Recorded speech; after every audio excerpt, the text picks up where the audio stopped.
Nigeria. It's Inside Nigeria for October 11, 2021. My name is Bode Badibo here at the Leadership Podcast Studio. And of course, as usual, I have my co-host with me, Winifred Obebo. Winifred, good morning. Good morning, Bode, and good morning, viewers out there. It's another brand new day on a Monday morning. Welcome to Inside Nigeria. Yeah, and of course, today we are having an in-house analyst for the second time on the show, Paul Agbo. Paul Agbo, welcome to Inside Nigeria. It's a pleasure to be here, Bode. So we didn't actually go too far today. We just plucked you from inside. He's a member of the Leadership Media Group. We are working for God and country. Exactly. Yes. So there are issues inside Nigeria today to help us dissect as mirrored by Nigerian newspapers. Now, viewers, as usual, we are starting with Nigeria's most influential newspaper, The Leadership. On the front page of Leadership this morning, $33.5 billion external debts. Each Nigeria owes foreign creditors 64,000 naira, 684 naira.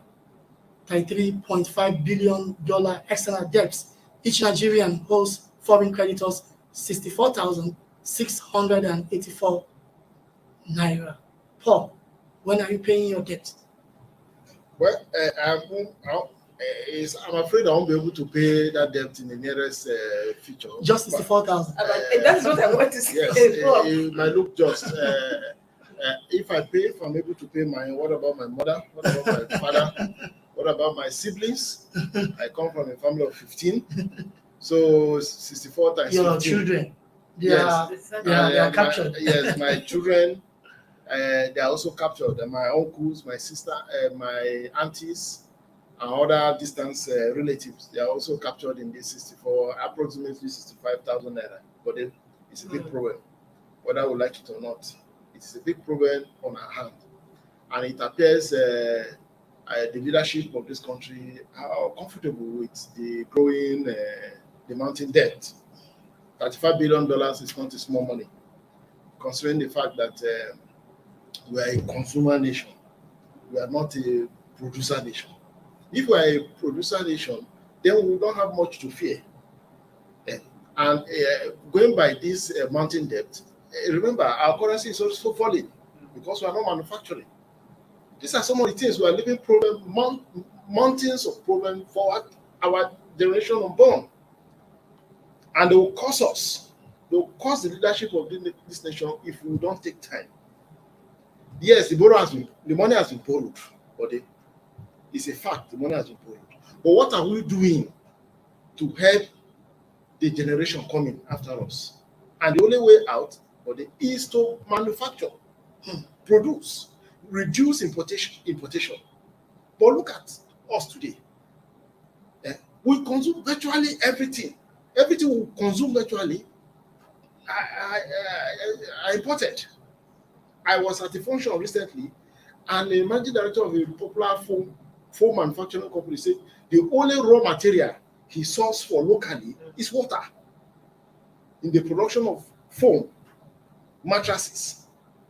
So we have a big problem. 65,000 naira will look like a mere amount, but times 206 million Nigerians is a big problem for them. Well, a very big problem, and this has been a source of concern or worry for a lot of Nigerians and even economists who say, well, we cannot continue to get or secure debts for unborn generations. And this is also visible from our annual budget. We discover that year in, year out, Yes. the budget is always having deficit. Yes, and the cost of governance again is It's very high, and nobody is If we go- trying to do anything about that. and our capital Use it for something expenditure tangible Yes, our that we capital engender expenditure development by. is 70%, and our recurrent is 30 or maybe 25. Then we use 5% to service debt and other things. Then we will be on the path of progress. But look at it now.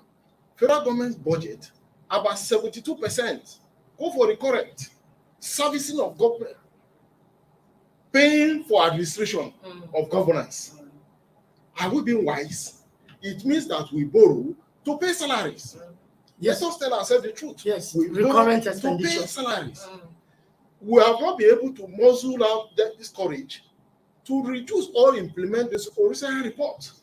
we pay lip service to it. It's like any government that comes in is afraid to touch or implement the original report. That is an issue. Yeah? If we implement the original report, I can bet you the federal government will be able to save status and streamline them. Yes, we'll be able to save nearly 300 billion naira. If we move 300 billion naira, say okay, we'll declare state of emergency on health and education, and pumping that money into education and health. Or we say okay, we want to reduce importation. Let us encourage local industries who hit out to where some of the companies, they were the backbone of Nigerian economy. Let us see how we can revive them. Example, the textile industries in Kaduna, Kano, Aba, and the rest. Create more jobs through them. So if for as long as our recurrent expenditure is very high compared to our capital expenditure, we are borrowing to pay salary. We shouldn't pretend about it. Well, Paul, I think the $33 billion is not even the end of the story. As we speak, Nigeria is about to get another 6 trillion naira loan to able to fund the deficit in the 2022 budget. So you can see that the money will increase. And we are owing about 3 international organizations as shown on the front page of leadership: the China Exim Bank, the IMF, and the IDA, the International Development Association, which is the highest, about 11.6 billion naira. Well, when I'm paying your own, I know you have 64,000 naira. You can easily pay yours. And forget about the trouble. Maybe she doesn't have the large family like me. Patriotism to my country. So, let's move over. Yes, we need to move away from debt palaver to economy. National Economy sister publication on today's headline story says concerns mount over Nigeria's dependency on borrowings to finance budgets. But they, as if you saw this coming, concerns mount over Nigeria's dependency on borrowings to finance budgets as revenue generation dwindles amidst poor remittances. Concerns mount over Nigeria's dependency on borrowings to finance budgets. Yeah, you can see that the stories are related. We cannot continue with this lifestyle. My concern is this issue of poor remittances. Some government agencies operate as if they are above the law. Exactly. And I put the blame on the doorstep of the president. You are the president, commander-in-chief. The Constitution empowers you to oversight all these government agencies. Why would a government agency refuse to remit? That thing alone is a crime and it's jailable. We have seen several celebrities abroad go to jail with overtax. Example, Wesley Snipes. Yes. He went to jail overtax. Yes. Why would a government agency saddle with the responsibility of generating resources, revenue for the state, be hiding or hoarding remittances? I think the president needs to wield the big stick on such agencies, and he should set a clear example.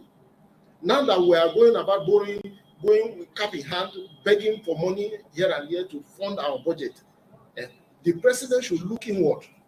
Agencies who are flagrantly disobeying the laid down rules should be punished. Yes, the president said something like that. The finance minister was reading the riot act. We always read, but we don't act. These are some of our problems. We can talk, but we don't know how to act. We don't match words with actions. That is our major problem. If you look at it critically, this remittance, this poor remittance, it will help us to discourage this borrowing thing. It has become part and parcel of governance in Nigeria. Every year we start looking for where to go and borrow money. And do we even need to borrow money? Nigeria how can the biggest economy in Africa? Just that the resources are not the largest GDP annexed transparently and widespread. Exactly. We have the money. And you ask yourself, the borrowings, as experts has expressed, are not tied to specific projects, rather the servicing of the lifestyle of political that is the governance. It's not sustainable. That is the governance. It's not sustainable. The issue of governance. If you are borrowing to construct a super highway, 6-lane super highway between Abuja and Port Harcourt, it will engender development. If you are borrowing to to link Abuja to Lagos, which is embarrassing. As of Nigeria of today, 61 years of independence, we don't have a super highway, neither do we have a standard rail line connecting our two most important cities, Lagos being the commercial capital and Abuja being the political capital. Exactly. Travel from here to Lagos, you will hate this country. It's a nightmare. 17 hours. I've tried it. I've driven from Abuja to Lagos. I've driven from Lagos to Abuja. And air travel is not affordable. It's not affordable. Go to other clients. People want to travel, they just hop into a train and move. But we don't have, if we are borrowing, to say, okay, we want to construct a standard rail line between Abuja and Lagos. I don't have problem with that. Like what is happening in Kaduna. Kaduna has become a modern city. Yes, everybody is borrowing money, but we can see it. I was born and brought up there. Recently, I was in Kaduna. I had to ask somebody to be able to find my way. The architecture has changed. It has changed. In fact, I was going to my family house. I had to go through about 2 streets because they blocked the main street. I was wondering, is this the area I knew? Things are changing. If you are borrowing to do that, I don't have problem with that. Because one thing, buddy, if you construct a road today, you are not coming back next year to reconstruct it again. Exactly. Perhaps if you do quality work, you will start doing maintenance 15 years after. Exactly. So within that time, you can shift attention to other critical sectors of the economy. All right, Paul, for once on time, we need to go on a short break. When we come back, we'll conclude the newspaper review segment of Inside Nigeria. Stay with us, viewers. We'll be right back. Yes.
Inside Nigeria, keeping you informed on what matters.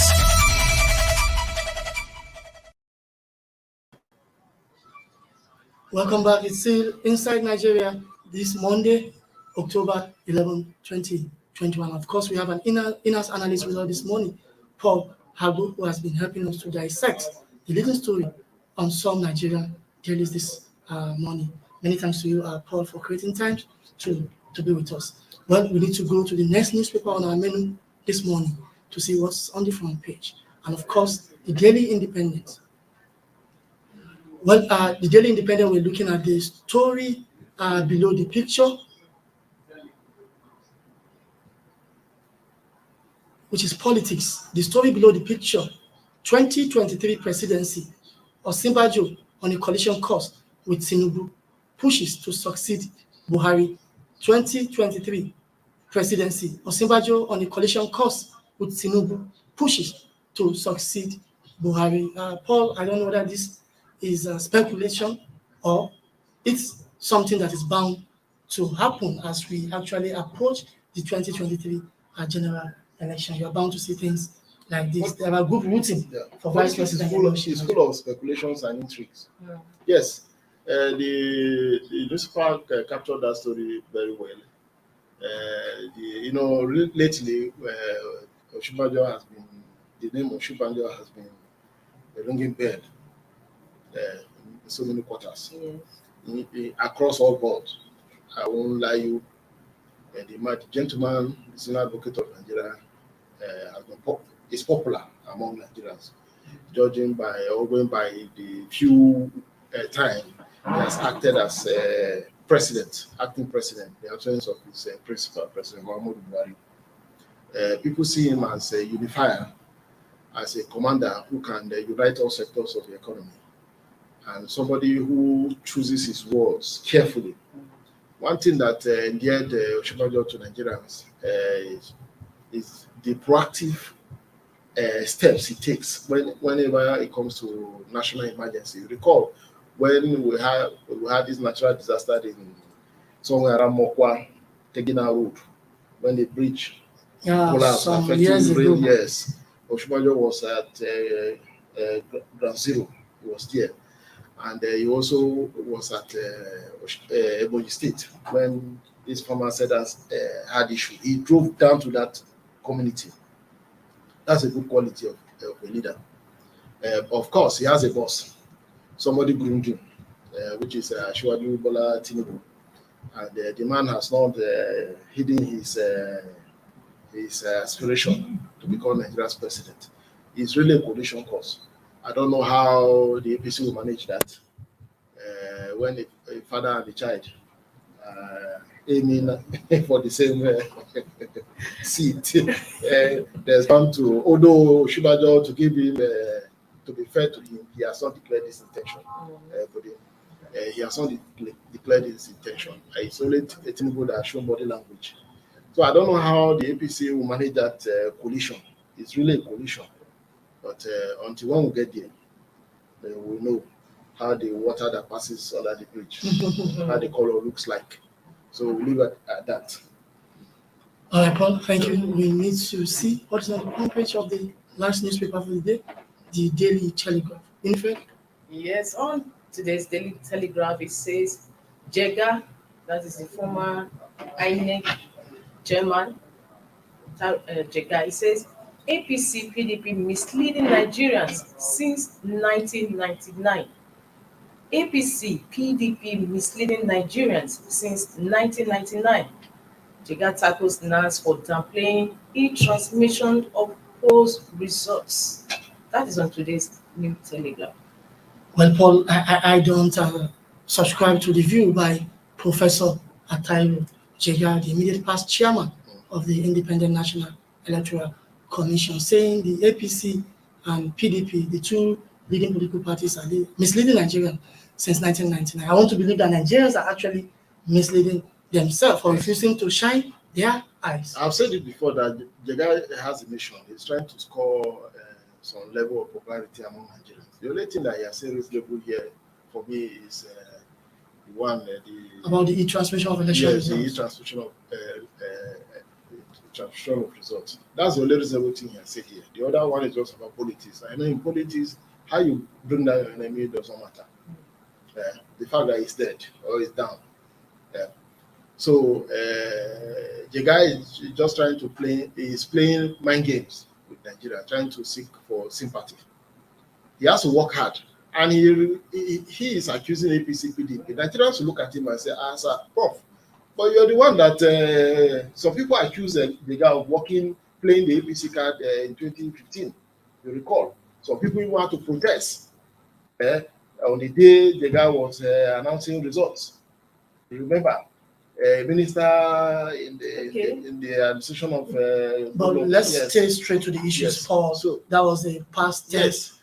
Is PDP and APC misleading Nigerians? All Nigerians misleading themselves? No, I don't think APC and PDP are misleading Nigerians. Nigerians, PDP and APC do not force Nigerians to vote for them. Do not force Nigerians to collect bags of rice. Do not force Nigerians to collect salt, sugar, Maggi, and others from them. If they stretch it to you and you say, no, I don't want. I want competence. I want competence. No, nobody can force you. But saying that they are misleading, I don't think so. Nigerians are the one misleading themselves by not taking the right decision. They look at what they will get, like what the former governor said about stomach infrastructure. The hunger, the immediate hunger is what Nigerians go after, how to fill in their belly. But they don't look at the consequences. How can you go and collect two mudu of rice and vote a candidate, the wrong one? Tomorrow you will start complaining. You can't complain. There are credible candidates among the presidential candidates in in 2015, in 2019, in 2011, and so on. There are credible candidates. The choice was before Nigerians. They refuse To shine their eyes.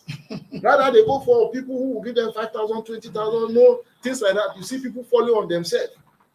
And most of them are youths, even the women, Yes. because they buy some few Ankara and share.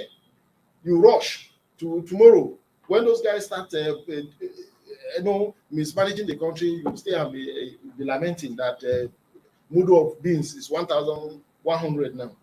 But you have candidates that would have made the situation better. So PDP and APC are not misleading Nigerians. Nigerians are the ones misleading themselves. And we need more advocacy, more education. Exactly, in that area. In that area. I don't know if you have anything to say, and I don't know whether you're a No, member because we are running of for PDP time. or APC. Because we are running for time, but I quite agree with what Paul, Paul is a good analyst. And yes, it's true, Nigerians are the ones that are mortgaging their future, because videos are flying already of how some youths and women are collecting money already in preparation for 2023. It's so very, very sad that Nigerians, they can't see between their noses and they'll still keep doing the same thing. And there's a saying that it's only the fools that keep doing the same thing all over again and expect different results. But there is a need for political education, more political education, like Paul advocated, enlightenment, advocacy for people to know their civic rights. It's not about rights or 5,000 naira from politicians. All we need is good governance for national development. Many thanks to you, Paul Agbo, our inner analyst this morning, for joining us. We'll be going on a short break. When we come back, we'll be joined by Dr. Dayaba Shaib and Dr. Maria Teresa Salihu, clinical psychologist and clinical director at Oyster Recovery and Wellbeing Center, to discuss the International Mental Health Day, which was celebrated across the world yesterday, October 10. We'll be back shortly.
back. It's still inside Nigeria. Yesterday, October 10, 2021, was World Mental Health Day, which is celebrated across the world as an annual event. And of course, it's aimed at educating people and spreading awareness about the importance of mental health and how one should never neglect their mental health issue. The theme for the 2021 celebration was mental health in an unequal world. Mental health in an unequal world. And of course, joining us this morning to look at the World Mental Health Day 2021 as it affects Nigeria is Dr. Dayaba Shaibu, Clinical Director, Leicester Recovery and Wellbeing Center here in Abuja, and Dr. Maria Teresa Salihu, Clinical Psychologist at the same Leicester Recovery and Wellbeing Center in Abuja. Good morning. Welcome, Dr. Dayaba and Dr. Maria. Good morning. Good morning. Good morning. Good morning. It's nice to have you on our breakfast show inside Nigeria this morning. It's a pleasure. The pleasure is mine. All right, let me start with you, Dr. Dayaba Shaibu. The theme for the year, mental health in an unequal world. I'll bring up to speed. Can you elaborate on this theme? Okay, thank you very much. As we all know, the world is very, unequal. To sound at the risk of sounding very cliche, it's becoming more and more polarized, by the minute. With the rich getting richer, the poor getting poorer. People access to mental health care, is one of the aspects of our lives, that suffers, right? So the educated, have more awareness. The uneducated have less awareness about these things in terms of, belief, affordability, accessibility, to mental health care. So that's the inequality that this year's World Mental Health seems to, kind of normalize, like to bridge the gap of the inequality, to ensure that mental health care is affordable and accessible to more people. So some people need it, but they don't even know it's affordable. Some people know it's affordable, it's available, but cannot afford it. Do you understand? So that's the inequality. So some people tell you that mental health care is for the rich, is a problem of the rich. You hear people say things like, is when you have food to eat that you can start talking about depression. So the question is that the case? Is it true? So the world is really unequal in all ramifications, just like our fingers, people's level of awareness, knowledge, purchasing power are different. So that's the inequality, we're talking about. Okay. Thank you so much, Dr. Shaibu. Dr. Maria, are you there? Dr. Maria, are you there? All right, Okay. Stay with us, Dr. Dayaba. We need to, we think we have lost Dr. Maria. Okay, we want to find out from Dr. Dayaba. Go ahead. Dr. Shaibu, are you there? Yes, so when do you begin to notice when somebody has mental illness? What symptoms does the person present with? Okay, yeah. So with mental illnesses, the symptoms are different. So depending on the type of mental illness, right? But generally speaking, when we talk about illnesses, we know that it's something that is a deviation from the norm. So just like with physical illnesses, when someone has a temperature above 36.6 degrees, Celsius, we say the person has a fever, right? Because a norm has to have been established, right? So when we talk about mental health, that is the state of stability or well-being of the way we feel, the way we interact, the way we relate, the way we speak, and the way we think, and relate with our environment. So illness is when there's a distortion in these ramifications. So it differs from one person to the other, but as a general rule, this deviation has to be inconsistent with the person's environmental, social, spiritual, and cultural norms. And the reason why, this is so is such that people don't use their opinions, to label people as having a form of mental illness. So I give an example. If it is my culture to move around dressed in leaves around my waist, for example, the fact that I go to another community and dress like that does not necessarily mean I have a mental illness, because it's in keeping with my belief, my cultural norm. So someone, before you can now say, oh, Dr. D has a mental illness, you have to find out, where is she from? You have to get, you have to get collateral information to say, is this how she dresses normally? Is this in keeping with her social, societal, cultural, and religious beliefs? And then people say that is how we behave, that's how our culture is. Then you have to ask other questions, right? So there are various types of mental illnesses, from the mood disorders to the psychotic disorders to the anxiety disorders. So each of these things have various symptoms. So it will be difficult to say these are the things that we will notice and we say that someone has a mental illness. But I'll give a few examples. The commonest mental illness around the world is a mood disorder, depression. And for some reason, people use this word because it's the most acceptable term for even those of us that believe there's something called mental illness, right? So depression is mistaken for sadness. Oh, I'm depressed. Depressed doesn't mean, I'm sad because I lost my phone. I'm sad because I got scolded at work, right? So with depression, is a state of persistent sadness. So persistent low mood that is present most part of the day, every day, for at least 2 weeks. So it has to be persistent, associated with loss of interest in activities I previously used to enjoy, withdrawal to self, so I keep to myself, I socialize less, right?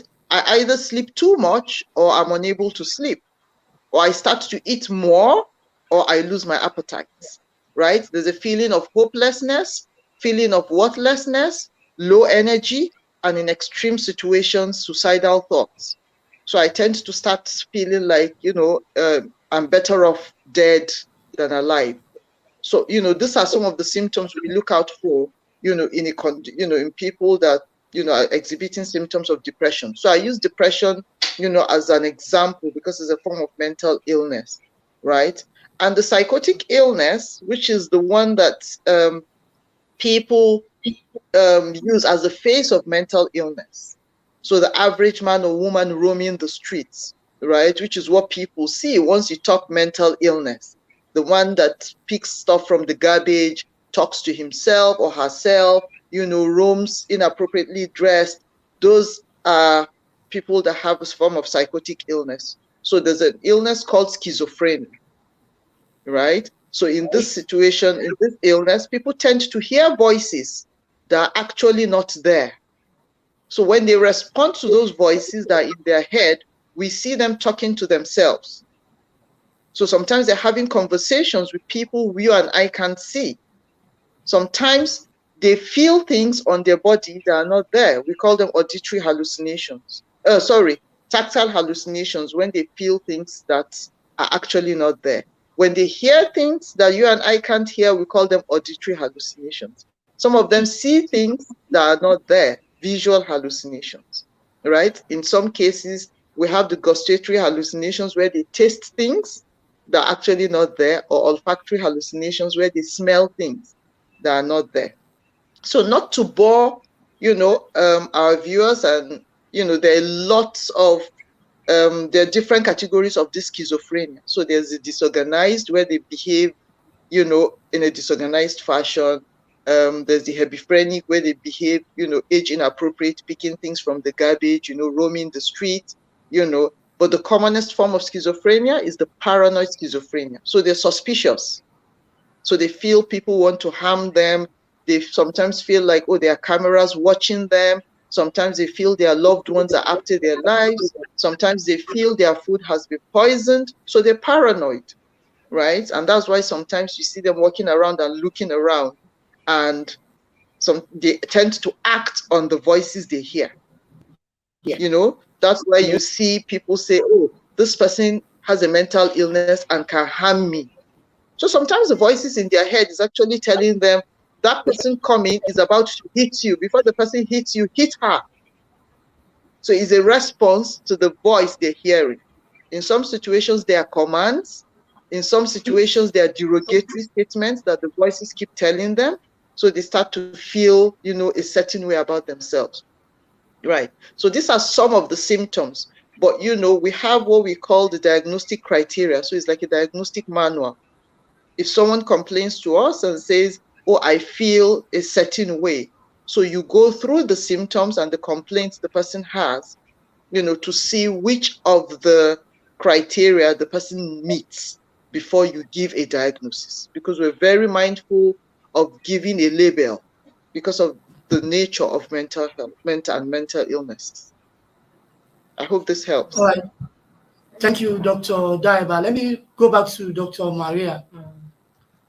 Dr. Maria, I know you're following us because we lost your connection earlier. Now, let me ask you, Morning. all right, good. You're welcome back. Welcome back. Let me ask you a question that look like putting the cart before the horse, because we already asked Dr. Dayaba about the symptoms. So let me now go back to the first thing that ought to be, which is the causes. I know the causes are grouped into two, biological and psychological. Now, can you unpack this for us for the benefit of our listeners? Okay, so when we talk about the biological factors, you can see factors like, so you can say it's hereditary, you know, sometimes it also has to do with genetics. So some sort of genetical, you know, combination in the person. So that could be biological factors. Then you can also look at psychological or sociological or environmental factors. So say, for instance, you could have two people lose a loved one and they will react in different ways. So someone can maybe deal with it and just move on, while another person can go down and be depressed and will probably need treatment. Sometimes they will need hospitalization. So again, the most important thing is to understand that everyone deals with stress and everyone deals with their issues differently. So the main fact you have, and that's why, you know, in our field, you don't tell somebody, oh, I know what you're going through, because you really don't know, you know, because everyone has different ways whereby they deal with their issues.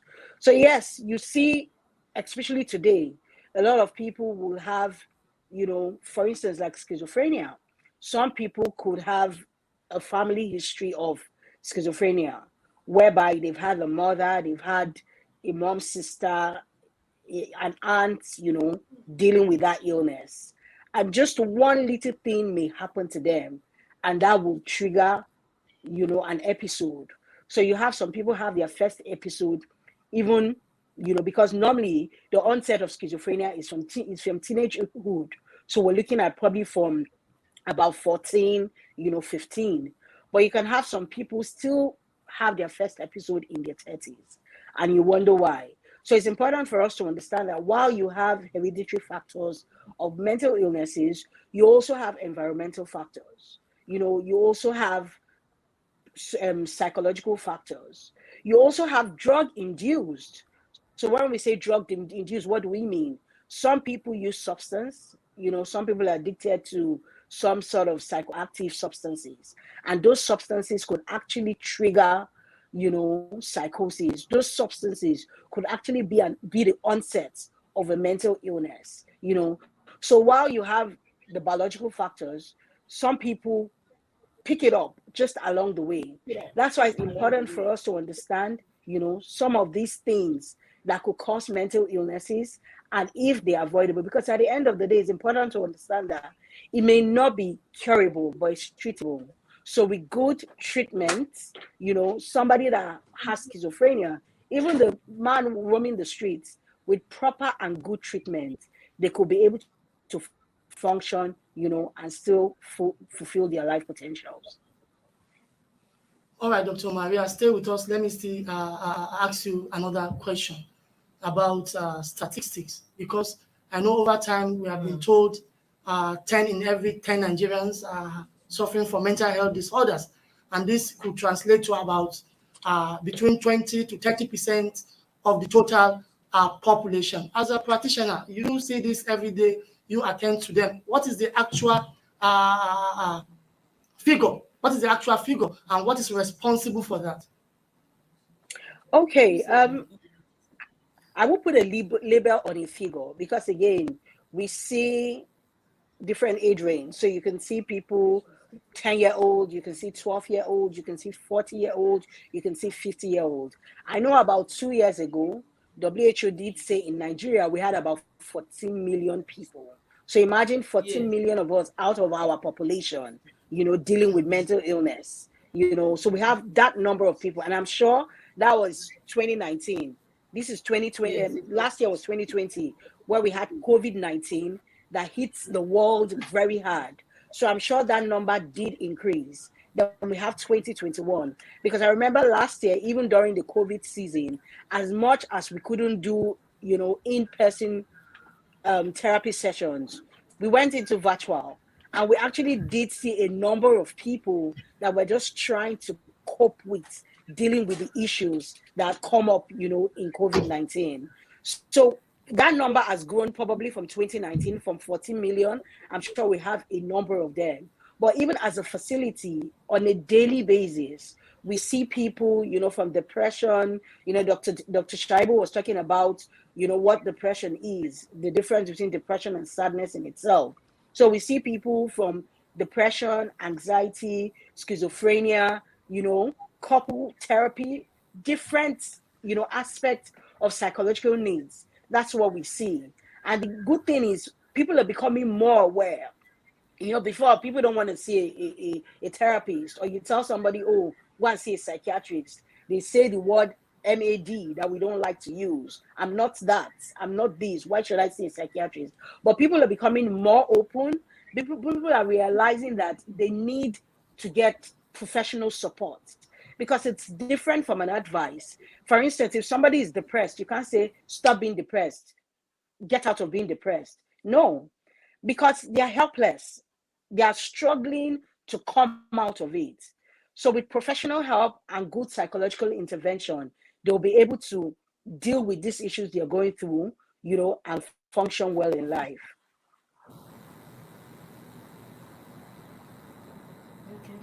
All right, Dr. Maria, thank you. Let's go back to Dr. Dayaba. Dr. Dayaba, earlier at the beginning, I asked you to give us more meaning to the theme for the year. Now, it has been reported by between 75 to 95% of people suffering mental health in low and middle income countries like Nigeria find it difficult to access healthcare services. So what can we do to change the narrative? I know this is also happening in Nigeria. There are issues with the archaic laws in place, that has no regard to what is the reality now about mental health disorder. So what can we do to change the narrative? Okay, thank you very much. So first of all is to look at the allocation to the mental health sector, to the health sector in the first place, right? And out of the allocation, to the health sector, the percentage that is actually allocated to mental health. First of all, for a country that has a population of over 200 million people, I think we have 8 federal neuropsychiatric hospitals, right? So we're talking about accessibility or availability, first of all. Talking about the statistics, let's try to compare this with the statistics, Maria just gave us. For depression, which is the commonest form of mental health in any part of the world, the statistic is that 1 out of every 4 people, 1 out of every 4 people will have, is expected to have a depressive episode in the course of their lifetime.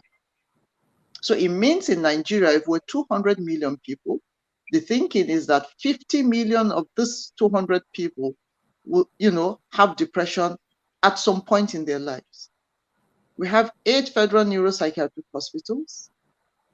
How many psychiatrists do we have? How many psychologists do we have, in the entire nation? that will cater to the mental health needs of these people. That is availability. The truth is, a large population of Nigerians that are willing to access mental health care do not even have faith in the public facilities. You know, some of these people, go there because that's all they know. Some of those people go there because that's all they can afford. But the truth is, it's one of the reasons, people don't want to, associate themselves with mental health and mental health care because of the way it is, the way, mental health care is perceived. Back to our role as mental health care providers. How much do we uphold the dignity of human beings in mental health? Because it's said that, sometimes the mental health care providers are, one of the highest stigmatizers of their patients. So there's a role of government in terms of, making sure this service is available. There's a role of the healthcare provider in terms of upholding human dignity. There's a role of family and the loved ones, in supporting the people struggling with a form of mental illness or the other. What you see is, a large proportion of people tell you is a spiritual problem. Yes, it's a thin line between psychiatry and spirituality, isn't it? But I always say, why don't we allow science, play its part to the limit to which science has provided for? Because even if I have malaria, there's still a spiritual component to it. When I'm shivering on my bed and my loved ones feel like, will she survive? They still go on their knees and pray. Oh God, heal her. Oh God, heal her. Let her get better. Let her, we don't want her to die. So why don't we get these people to go into treatment while we seek spiritual help and support? Isn't it? So that's what we're talking about, the inequality. So we say, oh no, I want to go spiritual first before I seek help. Do you understand? So now back to the mental health facilities. The private facilities now are considered expensive. And I ask, what does expensive mean? We all have a choice. We know that there are people that will still, choose the public health facilities over private facilities, not because they prefer it, but because that's all they can afford. So we ask ourselves the question, is the quality of care the same? There are people that would prefer to see a gynecologist, for example, in a teaching hospital because they believe, is a fuller team, right? I have plenty options. I have a robust team to look at my case and give me the best. So is it possible to also have a private facility that has that? Or is it going to cost the same? So these are the inequalities that we're looking at. Some of us have to choose, not because that's our preference, but because that's either what's available or that's all I can afford. So the truth is, there needs to be a lot of work. We need to come back, from the highest level in this country to see how significant, how significantly does mental health contribute to our overall health? Why do we push it to the background? Because the truth is, every aspect of health has a mental health component. Remember, I said at the beginning that mental health, has to do with how we feel, how we relate with people around us, how we relate with our environment. So someone is going in for treatment. Let's say, oh, I have this back pain. There's a component of worry. I don't know what they're going to even find. I'm going for an MRI. I'm going for a CT scan. What if I go now and they tell me I have, disc prolapse? That's my emotion. That's mental health, isn't it? So you find physical health hospitals that will tell you, no, we don't have a mental health department because we don't want to have to deal with mental health issues. Why? So there's a lot of work to be done, in terms of working, together. But several sectors have to come together, public, private, because every sector has a role to play, right? And, that's one of the things, we try to do, work with families, interact with government, parastatals, government organizations and institutions, and see how everyone can contribute. Yeah, government has the facilities. Private sector has, the extra, will I say, the extra oomph, to make people accept mental health, the way it should Dr. be, not the way it is. Thank Dr. you. Daiba, I need to cut you short because of want of time. We just have 1 or 2 minutes to round up this program. There is a question from one of our listeners addressed to you, Dr. Daiba. You will answer that. Then the final question will go to Dr. Maria. Then we round up with the final question for both of you. So my co-anchor Winifred will read the question for you, Dr. Daiba. Dr. Daiba, are you listening? He said, Yes, ma'am.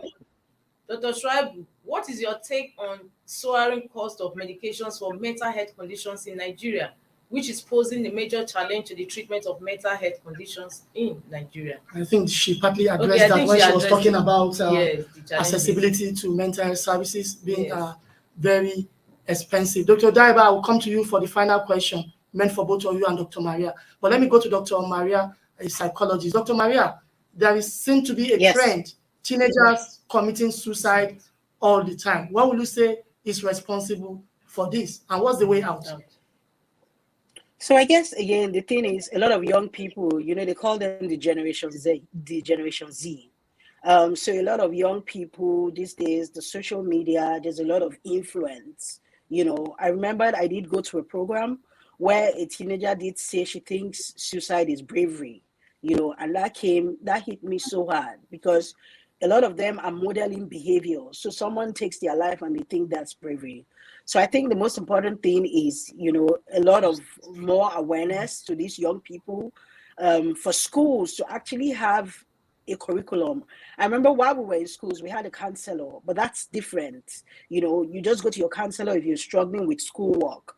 But these days, you see a lot of young people, a lot of parents realizing that their kids actually need psychological help or psychological evaluation. So I think it's key and important for schools to promote, positive mental health and make it open so that any child that is undergoing any sort of, psychological breakdown can access these services, not just necessarily having a guidance and counseling unit, but making sure it's active, and making sure that professionals are also invited to be able to speak to these young ones, to be able to deal with the issues they're going through.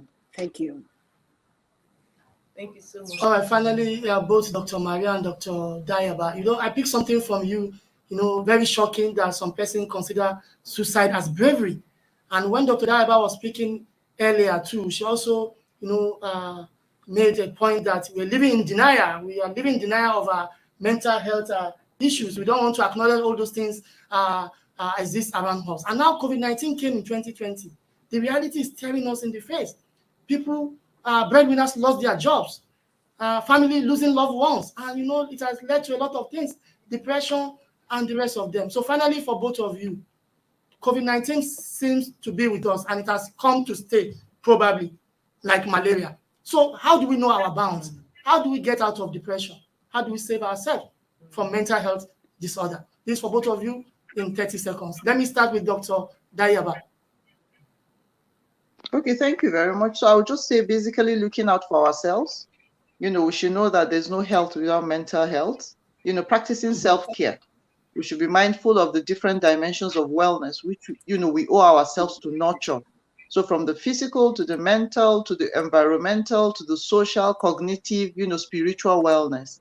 We need to harness these different dimensions, to take care of ourselves, right? We owe ourselves responsibility, to take care of our body. Make sure we, eat right, exercise, maintain our social connections, maintain spiritual well-being, feed our minds with positivity rather than negativity. So thank you. That's just what I'm going to say, overall, so I don't take so much time. All right, stay with us. Dr. Maria, your concluding thoughts. Yeah, just like Dr. Shaibu has said, so I think no one should be left without help.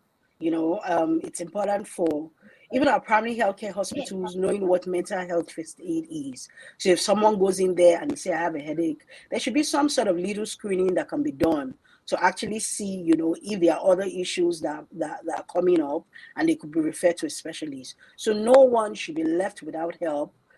Social network, when lockdown happened, a lot of people were able to bond and connect with their families. I think that should be ongoing, whether it be via media, whatever means. Let's make sure that we have positive connections around us. Thank you. All right, many thanks to both of you. Dr. Dayaba Saliu, Clinical Director at Leicester Recovery and Wellbeing Center here in Abuja, and Dr. Maria Teresa Salihu, Clinical Psychologist at the same Leicester Recovery and Wellbeing Center here in Abuja. We hope to see more of you here at the Leadership Podcast Studio on our show Inside Nigeria. Thank you. Thank you so Thank you very much. All right. Thank you for so having much. us. Bye-bye. All right, at this point, we need to allow you to go attend to your patients. Many thanks for joining us this morning. Winifred, it has been a wonderful discussion this morning. Very, and it is and time so to enlightening. go. Do you know that I got enlightened today? Honestly, you used to hear, we I'm live so in denial. depressed. Maybe I lost my phone. I used to, I'm so depressed. That's mental health. And a very, very critical aspect of our well-being. And many thanks to Dr. Dayaba and Dr. Maria this morning. Well, from here at the Leadership Podcast Studio, make it with us tomorrow for another edition of Inside Nigeria. From I am Winifred. Bye for now. Bye.